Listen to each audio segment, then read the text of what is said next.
Literatura e História. Diretamente da França, um encontro com Maurício Torres. O autor conversa sobre sua nova obra Cafeína, fruto de uma dedicada pesquisa em fontes primárias e da inventiva recriação de fatos e personagens que marcaram as histórias do Brasil e da França. A apresentação é da professora e escritora Guiomar de Gramont.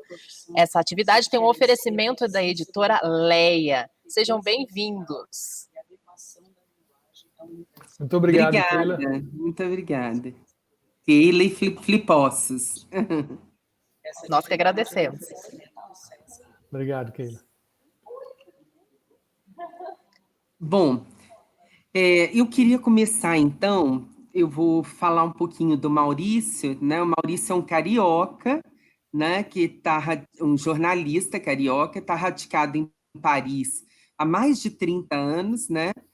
E ele escreveu as suas obras sempre ambientadas, né, ou sobre essa cidade. Nós vamos falar sobre isso agora. O primeiro livro dele, do qual nós vamos falar, que é a História do Brasil nas Ruas de Paris, que saiu pela Casa da Palavra, né, foi finalista do Prêmio Jabuti, e agora ele está lançando o romance Cafeína, um romance histórico, que é também finalista, aí Maurício, obrigado, é também finalista do Prêmio Rio de Literatura, né? Então, a primeira coisa que eu queria perguntar ao Maurício é por que Paris, né? Por que escolher Paris como um destino para morar, escrever, trabalhar, né? E também como uma protagonista, a principal protagonista dos seus livros, né, é a cidade de Paris. Por que Paris? Então, Guilmar, obrigado pela atenção. Eu vim para a Europa trabalhar como jornalista já faz muitos anos, né? Já faz 30 anos que eu trabalho aqui como jornalista. Então, a escolha de Paris foi um pouco casual, na verdade, porque eu acabei morando na Espanha, morei em Londres, morei em Portugal e depois, agora, estou aqui na França. Agora, o meu encantamento com Paris tem muito a ver com a relação que a França tem com o Brasil. Porque depois de morar em tantos países da Europa, quando eu cheguei na França, eu me senti em casa. E veja bem, me senti até mais em casa do que em Portugal mesmo, onde eu morei alguns anos também. Porque aqui na França existe uma certa paixão pelo Brasil. Os franceses conhecem muito o Brasil, né? E, por exemplo, quando você mora na Inglaterra, quando você mora em Londres, o brasileiro, o colombiano, o mexicano, faz tudo parte de uma amálgama de latino-americanos. Quando você vai para a França, o brasileiro tem um lugar especial no coração dos franceses. Então, a gente não é confundido com mexicanos ou colombianos. Brasileiro não, brasileiro é brasileiro, é uma coisa diferente. Então, eu me senti muito bem-vindo na França, me apaixonei por isso, e ao descobrir os séculos de relação diplomática e cultural e política Brasil e França, eu fiquei apaixonado por essa história, e é aí que começa a sementinha da história do Brasil nas ruas de Paris. Que bom! Eu fiquei fascinada, mas deliciada com a leitura desse livro, que eu recomendo vivamente a vocês, né? A História do Brasil nas Ruas de Paris, lançado já há algum tempo, né, Maurício? E, assim, uma coisa que eu pude perceber é que tem uma pesquisa histórica muito profunda, né, nesse livro. O livro ele traz a história de Dom Pedro I em Paris, depois Dom Pedro II, Santos Dumont, os positivistas, Villa-Lobos, Niemeyer, né, Le Corbusier está aí também, né, o tempo todo como personagem, né, e muitas outras figuras, né, você traz aí, são praticamente assim 2 séculos, né, de história, e uma história muito documentada e com um estilo muito agradável, né, como os melhores livros de historiadores, né, contemporâneos, assim, né, de historiadores que fazem uma história mais literária, vamos dizer assim. E, ao mesmo tempo, né, no livro, o livro também é um guia turístico, não é? Porque você tem a cada passagem, a cada capítulo sobre um personagem, a história de um personagem, você apresenta os locais que ele frequentava, né? Como estão esses locais hoje, né? Se esses prédios ainda existem, e como a gente pode visitá-los, né? Então, o que eles são hoje, esses monumentos, né? Que antes eram casas e hoje, às vezes, são museus, etc. Né? É um livro, acho que indispensável a leitura para quem quiser conhecer Paris, primeiro lê o seu livro, né? Para quem quiser conhecer Paris sem sair de casa, também, que é a nossa realidade atual da pandemia, é um livro maravilhoso, né? Então, eu queria perguntar para você como é que foi essa pesquisa histórica para você fazer esse livro. Inclusive, são várias páginas de referências bibliográficas, né? Quanto tempo você levou para construir o livro, né? E como é que se deu a sua pesquisa para realizá-lo? Então, Guiomar, você falou da pandemia, eu me lembrei. A imprensa paulista elegeu A História do Brasil nas Ruas de Paris um dos 50 livros para serem lidos durante a pandemia. Já que estamos em casa, não podemos Não me viajar. surpreende. Já que não Não me podemos viajar, surpreende. vamos É uma viajar nas páginas delícia, da é uma delícia. literatura, né? Então vamos ler A História do Brasil nas Ruas de Paris. Bom, a história Ótimo. atrás da história do Brasil nas ruas de Paris é bem interessante, porque quando eu cheguei em Paris, eu fui morar na Praça do Coronel Fabian, que é uma praça no 10º arrondissement de Paris, Sim. e naquela praça tem um prédio moderno, entre prédios históricos antigos, tem um prédio moderno muito bonito, que me lembrou muito Brasília. E eu fiquei impressionado com aquilo, eu entrei no prédio para ver que prédio era aquele, porque ele tem uma cúpula no jardim muito parecida com a cúpula do Senado Federal em Brasília. E eu entrei no prédio e descobri que era a sede do Partido Comunista Francês, uma obra do arquiteto brasileiro Oscar Niemeyer. Né? E não só descobri isso, descobri que o prédio já é tombado pelo patrimônio histórico. Ele foi inaugurado em 1980, em 70 foi inaugurada a primeira parte, em 80 foi inaugurada a cúpula. E já é tombado pelo patrimônio histórico da França, o prédio. E um prédio moderno, lindíssimo, né? Então, eu quando vi aquele prédio, fiquei tão emocionado, e depois eu pensei, tem uma placa na Champs-Élysées que celebra o dia que Santos Dumont aterrissou ali na Champs-Élysées para ir tomar um cafezinho em casa, porque ele morava ali. Né? Eu pensei nessa placa e pensei numa outra placa que existe na Rue de l'Arcade, que é uma placa que diz onde morreu o imperador Dom Pedro II, que ele morreu em Paris, no Hotel Bedford. E eu pensei, olha, tem história do Brasil aqui sobre Dom Pedro II, tem Santos Dumont, tem Oscar Niemeyer. Vou fazer um guia de 120 páginas, um guiazinho chamado Curiosidades do Brasil em Paris. Né? E para fazer esse guia, eu tive que ir na Biblioteca do Brasil, na Embaixada Brasileira, a Biblioteca da Embaixada, que existia na época, agora está fechada, infelizmente. E foi graças ao acervo da Biblioteca da Embaixada que eu fui descobrindo as histórias e fui me apaixonando, fui mergulhando naquele mundo de histórias que eu não conhecia e cheguei à conclusão de que eu não tinha um guiazinho de 120 páginas na mão, eu tinha um livro de história de 500 páginas para contar a história do Brasil sob a perspectiva de Paris. E aí, que perspectiva é essa, na verdade? É a perspectiva do legado. Qual foi o legado que o Brasil deixou na França? Porque o legado francês no Brasil a gente conhece. É um legado fortíssimo, que ele está presente em tudo no Brasil. Na política, na educação, nas universidades. Agora, o legado brasileiro na França a gente não conhece tanto, mas os franceses conhecem. Então, eu queria mostrar aos brasileiros isso, que nós também temos uma participação na França. E esse legado, pelo critério do livro, teria que ser um legado visível. E aí entra o lado de guia turístico, porque eu queria que as pessoas pudessem visitar esses monumentos, essas ruas que levam o nome de brasileiros, e essas avenidas e edifícios que ainda estão lá como legado brasileiro. Então, esse foi o princípio do livro. Eu levei 2 anos fazendo a pesquisa, mais ou menos, com muita ajuda da bibliotecária da Embaixada do Brasil e com muita pesquisa de campo também, né? Porque eu não me contentava só em ler, eu queria ir lá, ver de perto aquele monumento, eu queria fotografar tudo, né? Eu tenho 5.000 fotografias são 177 endereços no livro de lugares que têm, de algum modo, alguma coisa a ver com a história do Brasil. 177 endereços. E estão todos ali. Você tem até o como chegar lá, tem o metrô, o horário que está aberto, como é que você vai visitar e o website. Então está tudo lá.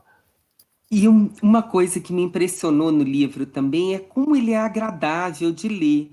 Assim, meus parabéns, inclusive. Obrigado, Dema. É assim, ele é um romance mesmo, né? A gente segue toda a história de Dom Pedro II lá, para mim, foi até comovente para mim, né? Essa curiosidade fáustica, né? De Dom Pedro II, né? Procurando conhecer todos os sábios da época e sendo bem recebido por eles, né? Ainda com essa também credencial como imperador do Brasil, né? E os franceses até hoje admiram, né, os reis, os nobres, né, apesar né, de terem abdicado, né, da monarquia. E também, assim, Santos Dumont, então as páginas sobre Santos Dumont são páginas que a gente lê, é uma leitura galopante, não é uma leitura de livros de aventura.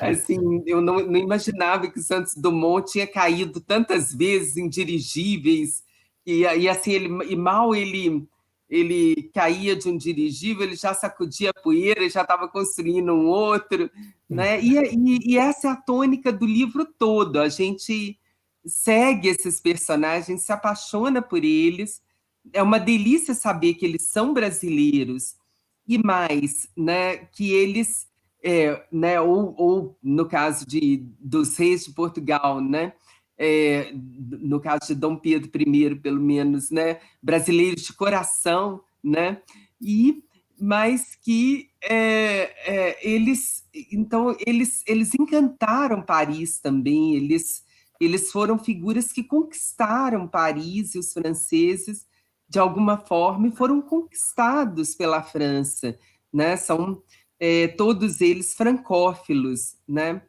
Eu e você também, né? Nós somos Com certeza. apaixonados, né, por essa cidade luz, né? Essa cidade tão mágica e fascinante.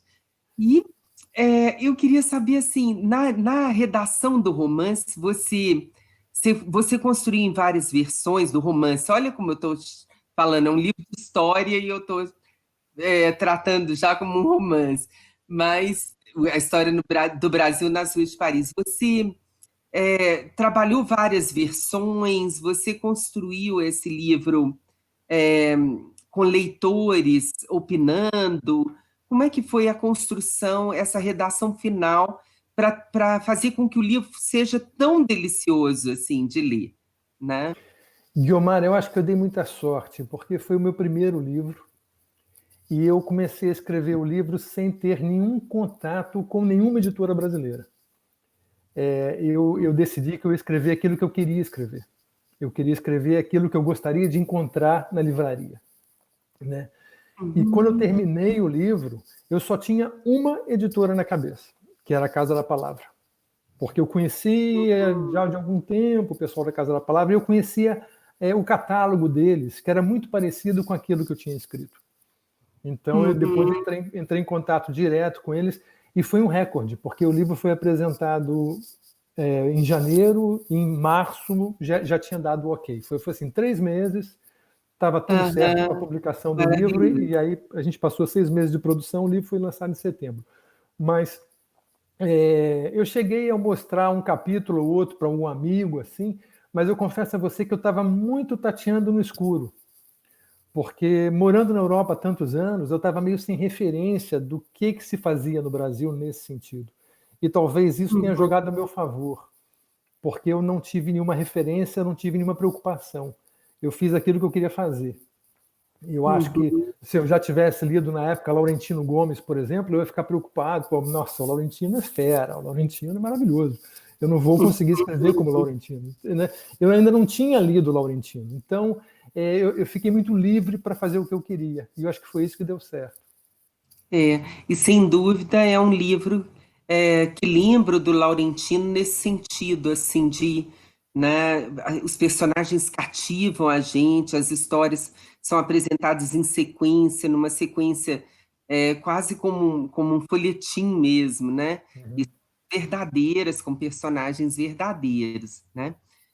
Aí, agora vamos falar um pouquinho, falando um pouquinho do Cafeína, né, que é o livro que você está lançando agora, né? Cafeína, de alguma maneira, tem a ver, a pesquisa que você fez para construir o História do Brasil nas Ruas de Paris, acabou te beneficiando para construir, para ter ideia do Cafeína. Conta isso para a gente, como é que foi que surgiu a ideia desse romance histórico, né, que você está lançando agora? Então, quando eu fiz a pesquisa da história do Brasil nas ruas de Paris, eu parti desse critério do legado, né? O personagem, a figura histórica brasileira que morou na França, teria que ter deixado um legado visível que eu pudesse contar no livro, né? E aí, claro, isso eliminou muita gente, né? Porque aí o legado visível é mais difícil encontrar. E eu encontrei 35 pessoas na história do Brasil que passaram por Paris desde o início do século XIX até atualmente e deixaram algum tipo de legado forte na cultura francesa. 35.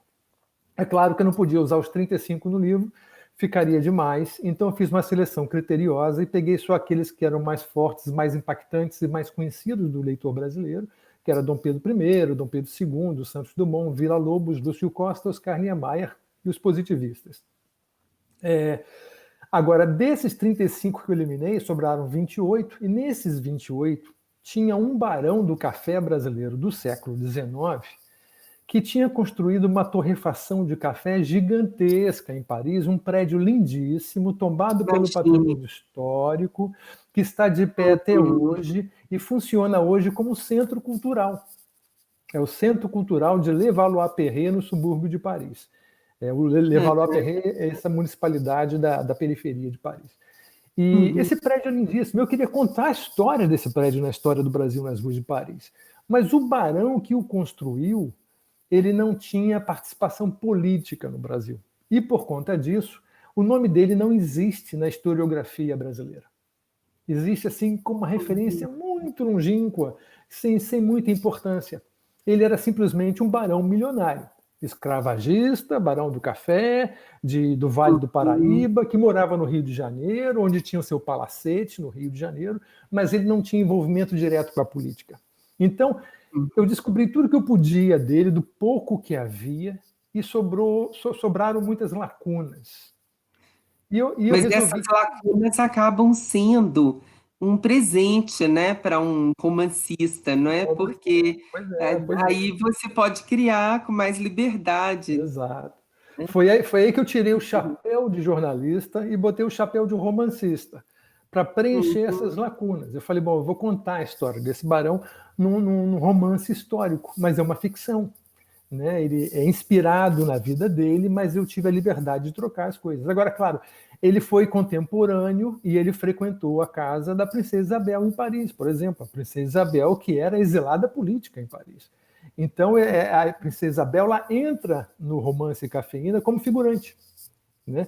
A princesa Isabel, Santos Dumont, toda essa comunidade aristocrática brasileira que estava em Paris na virada do século, que é a Belle Époque, que são os cafés de Montmartre, que é Toulouse-Lautrec, que é o Moulin Rouge, que é o café do Rato Morto, que era muito importante na época. Então, tudo isso está no livro com essa ambientação de época, inclusive a construção da Torre Eiffel, com detalhes sobre a construção da Torre Eiffel, né? Que é onde vai trabalhar o antagonista do barão, aquele que você queria saber. Conta pra gente um pouquinho desse personagem, mas só fazendo um comentário, né? Princesa Isabel e Santos Dumont, que também interagiram, né, na vida real, né? A princesa Isabel chega a dar uma medalhinha para o Santos Dumont e a se identificar com a mãe dele, com os sustos, né, que a mãe de Santos Dumont levaria, tendo um filho levado como aquele, que não parava de tentar, né, ganhar os céus de Paris, né? Então, e a Torre Eiffel também, assim, uma das passagens que me impressionou também na história do Brasil, nas ruas de Paris, é quando Santos Dumont fala do perigo que era sobrevoar, né, a Torre Eiffel, porque era muito fácil acabar sendo, né, tendo um dirigível atraído por aquela estrutura, né, e destruído pela estrutura também, né? E aí, conta um pouquinho, vou deixar você contar, como é que foi a polêmica na construção da Torre Eiffel em Paris também, por favor. Né? Tá, isso é Polêmica curioso. Mas está no deixa eu seu só livro, voltar, está no seu deixa eu só romance. voltar à Princesa Isabel, então, já que você falou. Isso aí é uma coisa que eu acho fascinante, é que são duas personagens, Princesa Isabel e Santos Dumont, que para a gente no Brasil, em princípio, não tem nada a ver. Né? Princesa Isabel, a gente relaciona com a abolição da escravidão, com o final do Império, Dom Pedro II, e Santos Dumont tem mais a ver com tecnologia e tal. Na verdade, eles eram amigos em Paris. Se conheceram e ficaram amigos. E se conheceram de uma maneira muito pitoresca, né? Porque o Santos Dumont já estava, na época, fazendo testes com seu dirigível número 5, com o qual ele queria contornar a Torre Eiffel, né? Que era o desafio proposto, o prêmio Deutsch de la Mort, que era e dar ele a volta à Torre quase Eiffel. cai no quintal dela, né? Ele caiu no quintal da família Rothschild, que era vizinha dela. Né? E ela viu aquele negócio acontecendo, ela viu o balão dele caindo, sem saber que era Santos Dumont, sem saber que era um brasileiro, e ela pediu ao seu mordomo, veja que gentileza, que levasse para o acidentado uma cesta de piquenique para ajudar a pessoa. Né? E aí, chamando ele para vir à sua casa, descobriu que ele era brasileiro. E ali, a partir daquele momento, ficaram amigos, e ela realmente manda fazer para ele uma medalha de São Bento, porque São Bento é o santo que protege contra acidentes, né? E ela fala, olha, pelo amor de Deus, sua mãe deve estar muito preocupada com você, eu vou lhe dar uma medalhinha de São Bento e você vai ficar seguro. E ele usou essa medalha no pulso esquerdo pro resto da vida.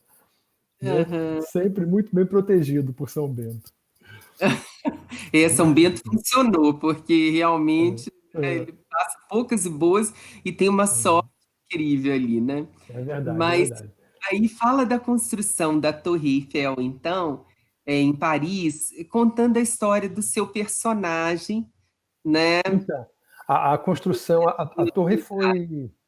A Torre Eiffel ela é de 1889. Ela foi construída para celebrar o centenário da Revolução Francesa, porque naquele centenário tinha a Grande Exposição Universal de Paris. E a torre era a grande atração da exposição. Embaixo da torre, logo não muito distante da torre, já ficava o pavilhão do Brasil na exposição. E aí tem uma história muito curiosa também, porque como a França, nessa época, já era uma república, e era uma república cercada de monarquias, né? Todos os países europeus nessa época eram monarquias, as monarquias boicotaram a Exposição Universal de 1889, que celebrava a Revolução Francesa, que havia derrubado o rei da França.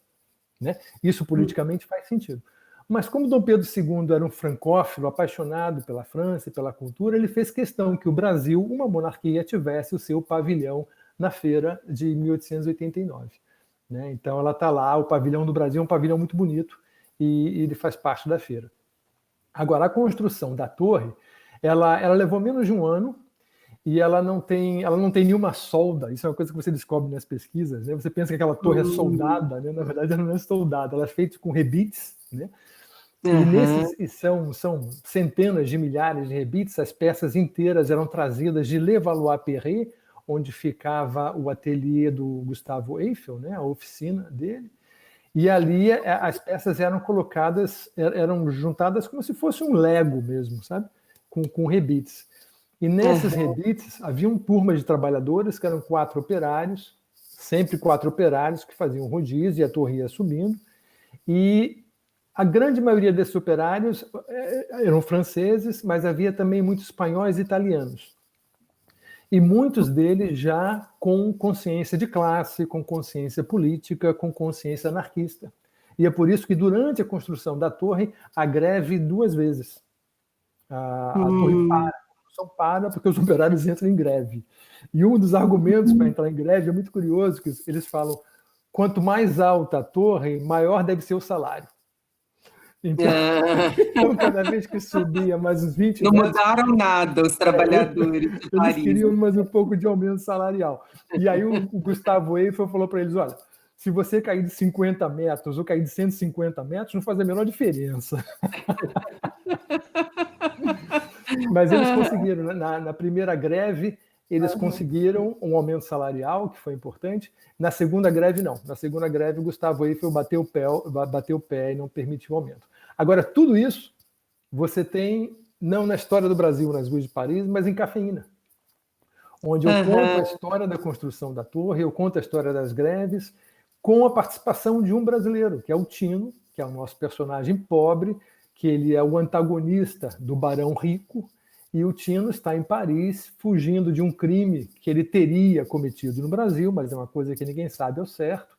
E ele, por ser filho de um padre francês com uma escrava, ele fala francês muito bem, e ele vai parar em Paris nessa fuga, e ele vai acabar trabalhando na construção da Torre Eiffel. E é através dos olhos do Tino que a gente vai acompanhar a construção da torre. Ah, que incrível, fantástico. Porque hoje, torre que hoje é um símbolo, né, da cultura francesa, né? Mas E sempre foi unanimidade, né, Guilmar? E não era para ela estar lá, né? Ela deveria ter sido, né, demolida após o final da exposição, né? Era para ser desmontada, com certeza. O projeto era para desmontar depois da exibição. E vale lembrar que a torre nunca foi unanimidade. Logo no princípio, no projeto de construção, muitos artistas de Paris se reuniram, criaram um abaixo-assinado publicado na imprensa. Um dos assinantes desse abaixo-assinado foi o Garnier, que tinha construído a Ópera de Paris, a famosa Ópera Garnier, lindíssima, que a gente visita hoje em dia. Ele é um dos assinantes desse abaixo-assinado, condenando a Torre Eiffel, condenando a construção da Torre Eiffel, achando que aquilo vai ser um horror e que vai contaminar o horizonte de Paris pro resto da vida, né? Jamais pensaram que a Torre Eiffel se tornaria um símbolo, não só de Paris, mas da França, né? Incrível, sim. Uma obra escultórica, uma obra artística também, né? O que não surpreende, né? Sendo a França, né? O que são, assim, essa cena, né? Onde tantos grandes artistas, né? Não só de lá mesmo, mas de outros países, né? Encontraram inspiração, encontraram, né, um ambiente, né, criativo, um ambiente também de diálogo, né? De troca, né? Nas histórias que você conta, me impressiona muito esse cruzamento entre ciência e arte, sabe, Maurício? É muito forte, impressionante isso. Como é que você conseguiu, né, fazer recriar mesmo essa atmosfera, que é uma atmosfera, né, de um final de fin de siècle, né, que guarda ainda essa nostalgia meio proustiana, assim, né, do século XIX, né, de uma nobreza que se visitava, que se, né, que se encontra na hora dos chás, né, dos chás regados à Madeleine, né, e ao mesmo tempo um mundo que estava se abrindo, né, para novas tecnologias, para novas descobertas científicas, e também, de alguma maneira, questionando todo o academicismo do século XIX. Era um momento assim, de muita efervescência, né? Esse momento que é o contexto, que faz o contexto do seu romance, né?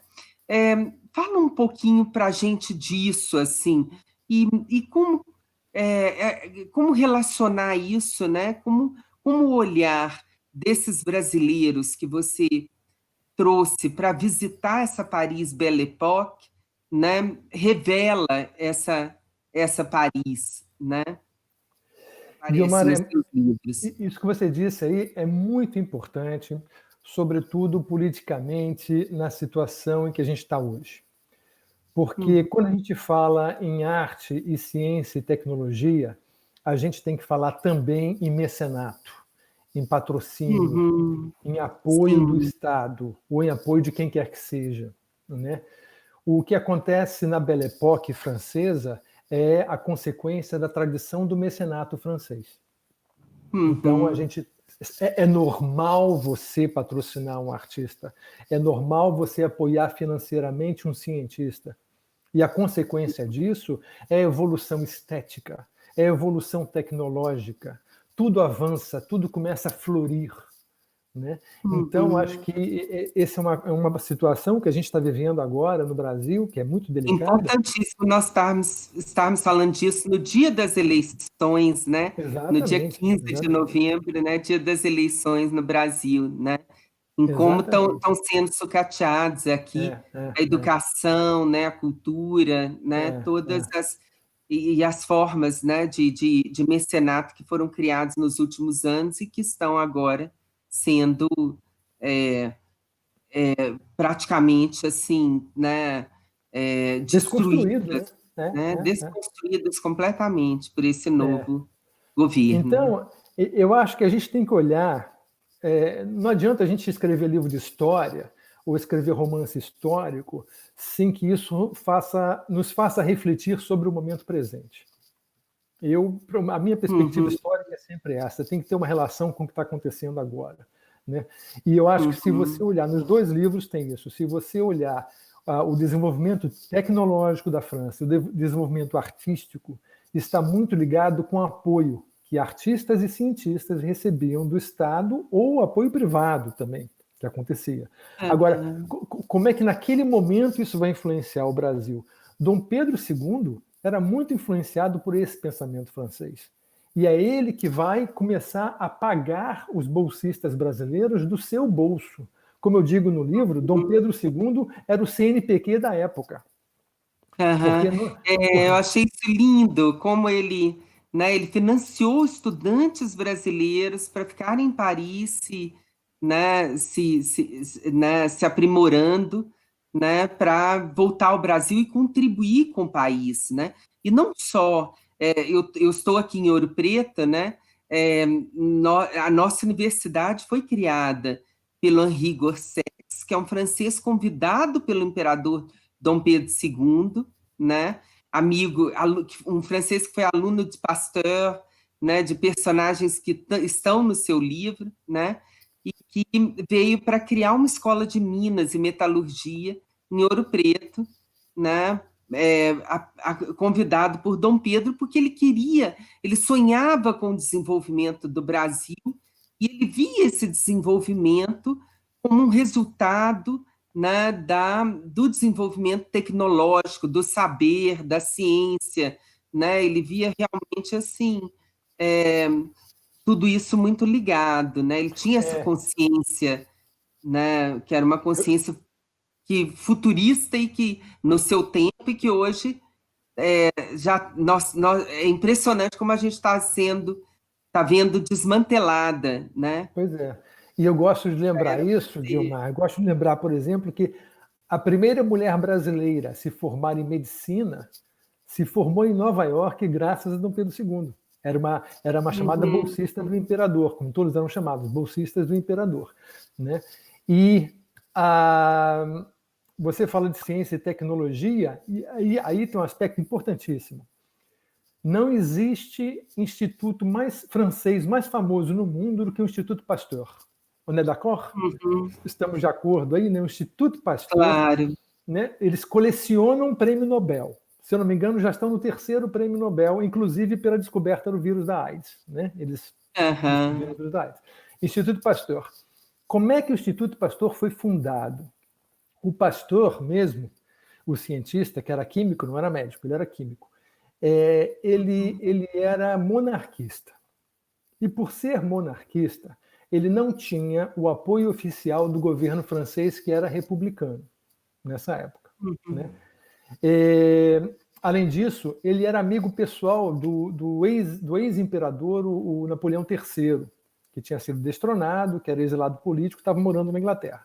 Então havia toda uma má vontade política com o Pasteur para inaugurar o seu instituto. Ele queria abrir um instituto já, mas ainda não tinha como, ele não tinha recursos.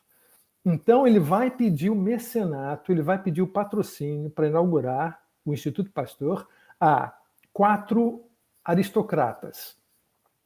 O imperador da Rússia, a família Boucicaut, proprietária do Bon Marché, a família Rothschild, dos bancos, e Dom Pedro II do Brasil. É o imperador do Brasil, junto com mais 3 patrocinadores, que vão fundar o Instituto Pasteur na França, que é um dos institutos de biomédica mais famosos do mundo, importantíssimo. Né? E por conta disso, hoje, lá no Instituto Pasteur, você pode ir no Museu do Instituto Pasteur, tem um busto de Dom Pedro II lá, do imperador brasileiro. Então você vê a consciência que ele tinha da importância do patrocínio. E ele vai convidar Pasteur a ir ao Brasil para desenvolver uma vacina para a febre amarela. Porque, como você sabe, no Rio de Janeiro, no verão, morria muita gente de febre amarela, e é por isso que a aristocracia fugia para Petrópolis, que tinha um clima mais ameno, não tinha tanto mosquito. Enfim. E Pasteur vai dizer para ele, olha, a febre amarela eu não sei, mas eu estou fazendo uma pesquisa sobre a raiva. Eu já consegui imunizar os cães com a minha vacina contra a raiva. Agora eu quero imunizar as pessoas, só que eu, como químico, não tenho coragem de vacinar uma pessoa, porque eu acho que eu posso contaminá-la com a raiva. Né? Então ele vai propor a Dom Pedro II uma troca. Ele, Pasteur, vai ao Brasil, mas ele quer testar a vacina da raiva nos condenados à morte no Brasil, porque, afinal de contas, eles vão morrer mesmo, não faz a menor diferença, com vírus ou sem vírus.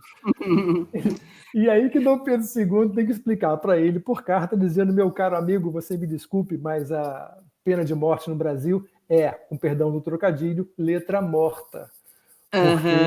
Porque ela já não se não executava. mais. Exatamente. Porque todos os condenados à morte no Brasil, eles eram perdoados por Dom Pedro II e tinham direito a comutar a pena. Virava pena de prisão perpétua. Porque o pobre Dom Pedro II não aceitava a pena de morte. Ele, como amigo e fã de Vitor Hugo, que era um dos grandes, né, que faziam campanha Ele, contra... inclusive, visita, né? Você conta no seu livro a visita de Dom Pedro II a Vitor Hugo. É uma das páginas que mais me emocionou, assim, Vitor Hugo, que criava os seus netinhos, né? É verdade, a Jane, a famosa Jane.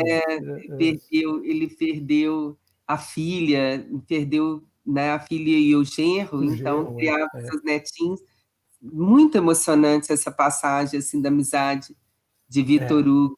Essa também é uma parte curiosa do livro, né? Porque o Dom Pedro II queria visitar o Vitor Hugo, mas a assessoria do imperador não permitia, porque ele, como imperador, não podia visitar um republicano, ia pegar mal no Brasil. Né? E a assessoria do Vitor Hugo também não permitia, porque ele, como republicano radical, não devia apertar a mão de um imperador tropical passeando na Europa. Né?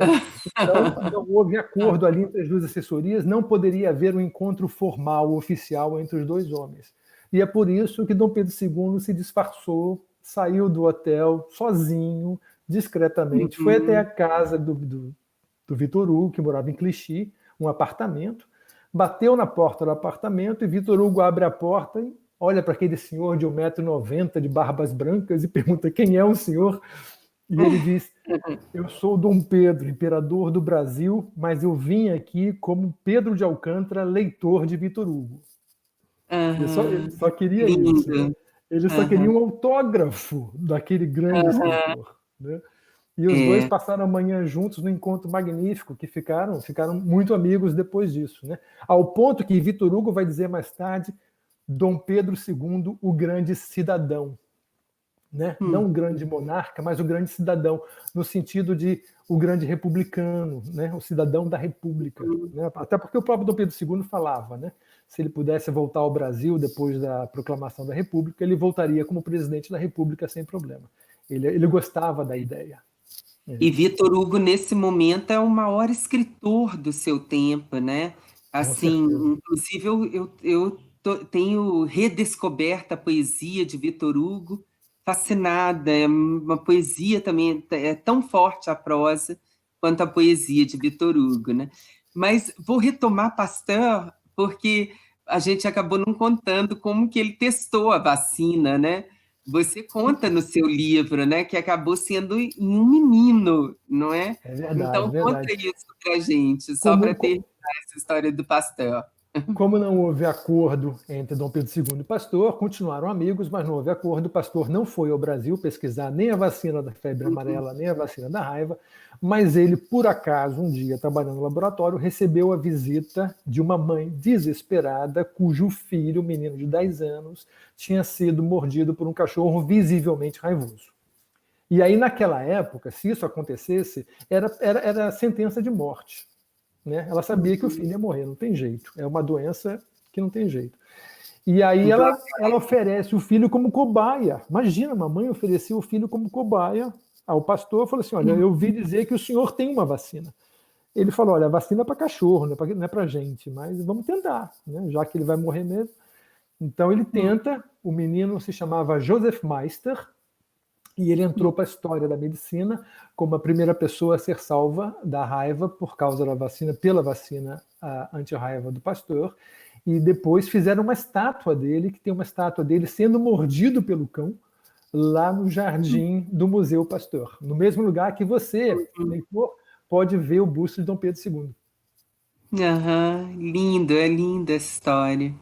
Muito, muito forte também, como a ciência também se faz, às vezes, de momentos dramáticos, né? É verdade, é E verdade.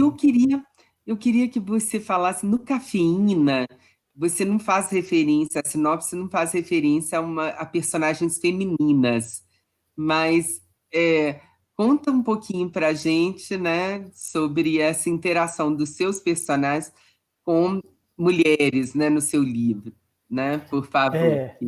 Não, no Cafeína tem um personagem muito forte, que é um personagem real, histórico, que é o Frázia Teixeira Leite. Quem Sim. conhece a história do Vale do Paraíba, conhece a história de Vassouras, sabe quem é o Frázia. O Frázia era filha de um comissário de café riquíssimo. E quando o pai morreu, ela e a irmã herdaram toda a fortuna que ele tinha. E ela, muito jovem, ela tinha 22 anos, ela foi para Paris com todo o dinheiro, contra a vontade dos parentes que sobraram, porque os parentes diziam que ela ia torrar o dinheiro, o Frázia ia torrar o dinheiro em Paris. E ela fez exatamente o contrário. Ela multiplicou por 10 a fortuna dela, investindo na Bolsa de Valores e fazendo todo tipo de investimento. Era uma mulher inteligentíssima, uma mulher que botava os homens no bolso tranquilamente, naquela época, no final do século XIX. Ela morou sempre com a irmã, ela nunca se casou, ela chegou a ter uma relação amorosa com Joaquim Nabuco, né? Mas eles nunca se casaram também, porque o Joaquim estava complicado a vida dele, que era diplomata, ele estava em Londres, estava no Brasil. Enfim, a Eufrásia é um personagem em Cafeína, né, porque ela é parente desse barão, o nosso barão, personagem principal, e ela vai ter uma relação direta com a Dodora, que é a filha do barão. Ela vai ser uma espécie de madrinha da Dodora, e as duas vão desenvolver uma relação muito interessante do ponto de vista do empoderamento feminino. Porque... Era uma mulher à frente do seu tempo, né? Com certeza, Inclusive, com certeza. a história dela é contada nos Mundos de Eufrásia, da Cláudia Lage também. Isso, Mas que dialoga com o seu, né? Isso. E a história da Eufrásia tem sido bastante explorada por vários autores. Por isso que no meu livro, na verdade, ela é um personagem secundário, mas ela funciona como exemplo para Dodora.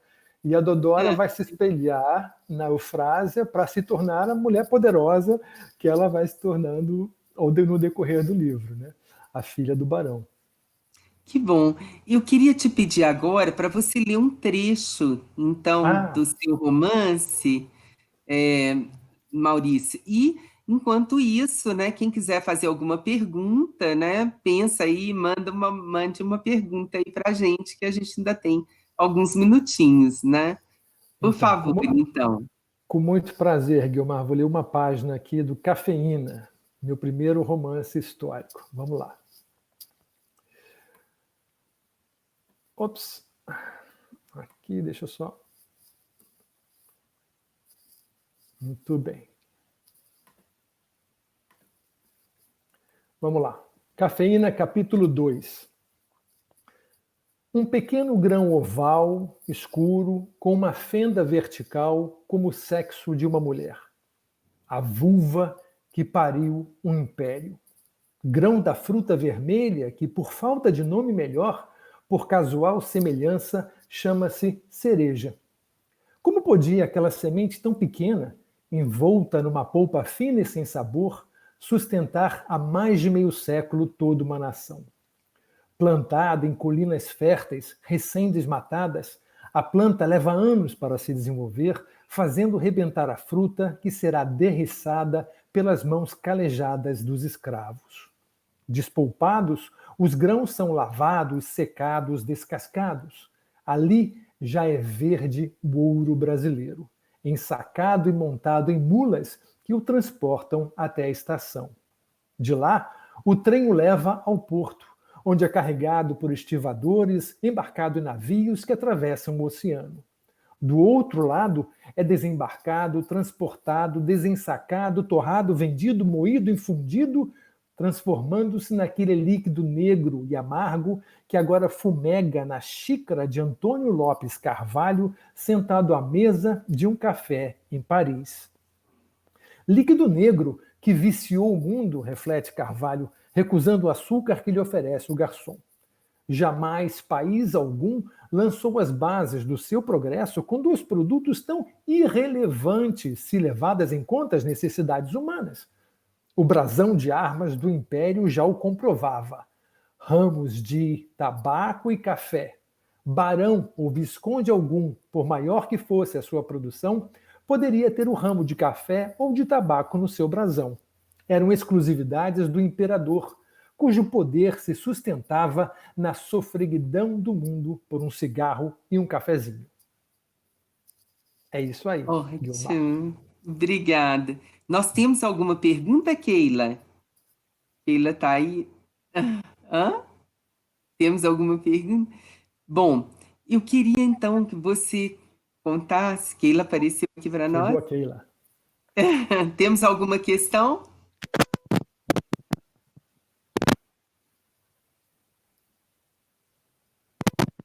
Saiu meu som? Keila, Temos alguma estamos questão? ouvindo. Estamos ouvindo você. Aham. Então, concluindo então aqui, é, a gente falou desse, né, desse mundo assim efervescente, rico, né, da Belle Époque, que serve de fundo, né, para os seus livros.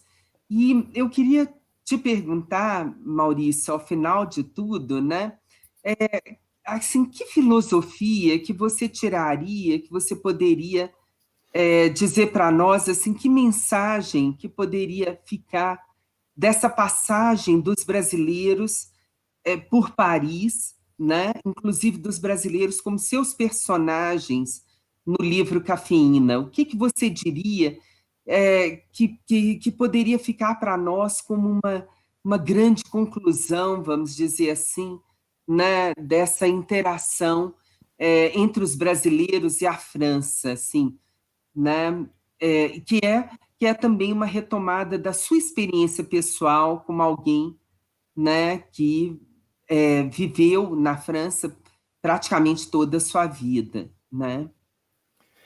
O que Então, fica disso tudo? olha, o que fica para mim o que ficou para mim foi um gosto amargo, às vezes, do que está acontecendo no mundo agora. E eu fico vendo como importante foi o Brasil em certos momentos da história e como ele deixou de ser importante, né? Por erros políticos, por erros de trajetória política, né? Então, os franceses ainda adoram o Brasil, mas hoje em dia a visão do Brasil já não é mais tão positiva por conta de direções políticas que a gente tomou, né? Então, eu estava lendo outro dia como parte da pesquisa do meu próximo livro, sobre a participação do Brasil na Liga das Nações depois da Primeira Guerra Mundial, e por volta de 1920, por aí. Né? Havia um momento em que a Alemanha... Depois da Primeira Guerra Mundial. Depois da Primeira Guerra Mundial. Estamos em 1920. Liga das Nações. Ainda não existia a ONU, existia a Liga das Nações. O Brasil era um elemento importante da Liga das Nações, muito importante. A Alemanha queria entrar para a Liga das Nações depois da Grande Guerra, mas os aliados não estavam contentes com isso. Né? Ainda havia muito ressentimento contra a Alemanha. Né? Bom, fizeram uma manobra política de maneira que a entrada da Alemanha foi aprovada, mas a votação teria que ser por unanimidade. E quem votou contra? O Brasil. O Brasil votou contra, o Brasil parou a entrada da Alemanha na Liga das Nações. Naquele momento, em 1920, a importância do Brasil na imprensa francesa é enorme. Você pega os jornais da época, eu estou fazendo essa pesquisa pela Biblioteca Nacional da França, pelos jornais, a participação do Brasil, a opinião do Brasil, o peso do Brasil é imenso. Sabe? O Brasil está bloqueando a entrada da Alemanha na Liga das Nações. Então, estudando tudo isso, olhando o Brasil na Belle Époque, olhando o Brasil de Dom Pedro II, a imagem que nós tínhamos no mundo, eu fico muito triste com o que aconteceu nos últimos anos no Brasil. Né? E como a gente tomou um caminho torto aí, em que a gente que era uma nação, nós éramos uma nação respeitada e deixou de ser. Né? Então, eu acho que agora, aproveitando que hoje é dia de eleição, vamos olhar isso com mais otimismo, vamos pensar que, sabe, nada é definitivo e tudo pode ser mudado. Então, vamos batalhar aí para fazer um país melhor, com mais educação, com mais saúde, sobretudo para o povo, né? E com consciência política de que saúde e educação não pode ser brinquedo político, né? Que tem que ser prioridade. Sim. Né? Com certeza, com certeza. Eu acho que, nossa, é fundamental isso que você disse, assim, eu acho que houve um momento, assim, né, em que, e recente, né, na era Lula, assim, em que o Brasil tinha uma imagem, né, no exterior, uma imagem incrível, assim, uma imagem de um país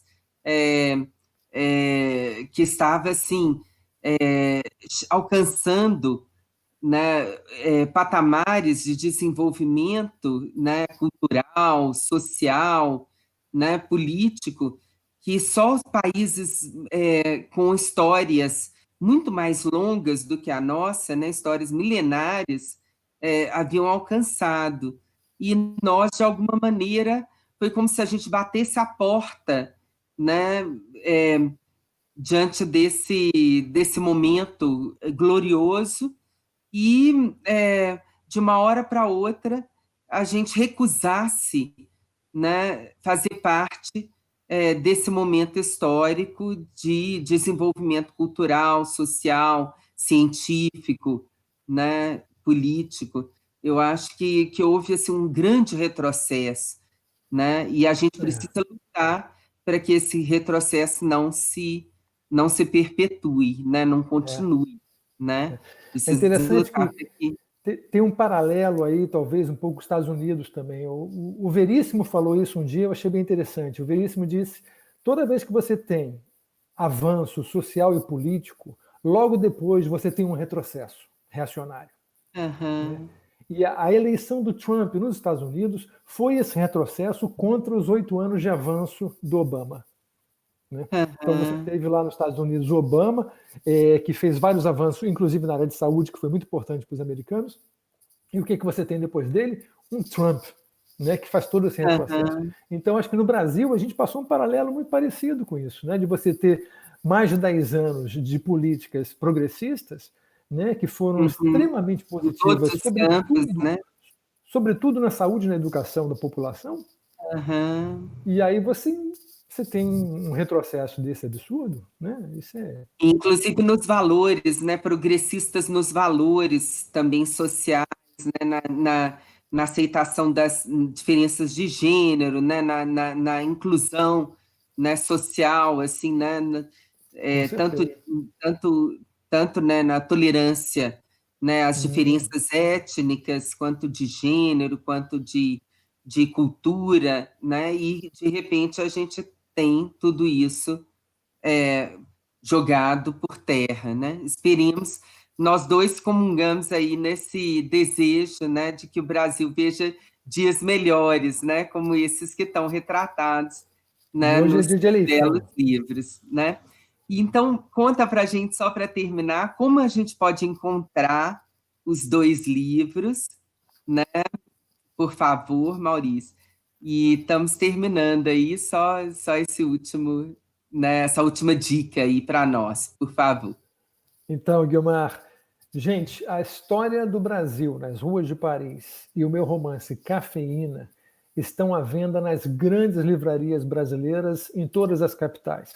Se você não quiser ir na livraria, claro, por causa da pandemia, os livros estão à venda pela internet também, na Amazon, na Travessa, na Saraiva ou na website da própria editora, que se chama casadosmundos.com.br.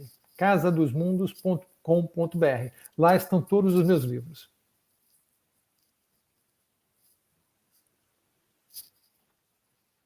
Ótimo, excelente. Eu queria agradecer muito, terminar agradecendo muito a Flipossos por essa conversa tão interessante, né? Agradecer ao convite da Gisele Ferreira, que é uma amiga querida, né? Que organiza esse evento que eu conheci e é um evento maravilhoso, né? E agradecer ao Maurício, né? Um amigo querido já de longa data, desde o Salão do Livro de Paris, do qual eu fiz curadoria em 2015. Né, em que você participou também, né, do evento, e desejar todo sucesso, né, desejar boa continuidade, né, do seu trabalho como escritor e como jornalista, não é, Maurício? Os Perfeito, leitores Guilmar. agradecem. Os Eu que leitores agradeço a você, Guilmar, o carinho, a organização da Flipossos, pessoal todo, muito obrigado, a Keila da técnica, muito obrigado da apresentação. E vamos em frente, esperando por um Brasil melhor, Guilmar. Isso, Keila, muito obrigada, viu, pelo seu apoio técnico aí com a gente, tá? Muito obrigada mesmo, né? Imagina, Guilmar. Ótimo. E agradecemos aos nossos convidados, Maurício e Guilmar. O Flipossos 2020, edição virtual, é uma realização da GSC Eventos Especiais, em parceria com a NUB Aprendizado Sem Barreiras. Agradecemos aos nossos patrocinadores, PDMG Cultural e Editora Sextante, a parceria cultural do Sesc Minas e Senac Minas, ao apoio cultural da TEG Experiências Literárias, EPTV Sul de Minas e Móveis Trevisan. Agradecemos as editoras e expositores. Aproveite o intervalo para visitar a nossa feira virtual. Nossos expositores estão com promoções especiais para o nosso evento. Voltamos às 16 horas com Marco Lucchesi, presidente da Academia Brasileira de Letras. Obrigada, Maurício. Obrigada, Guilmar. Obrigada a você. E até a próxima. Breve. Até Tchau, a tchau. próxima. Tchau.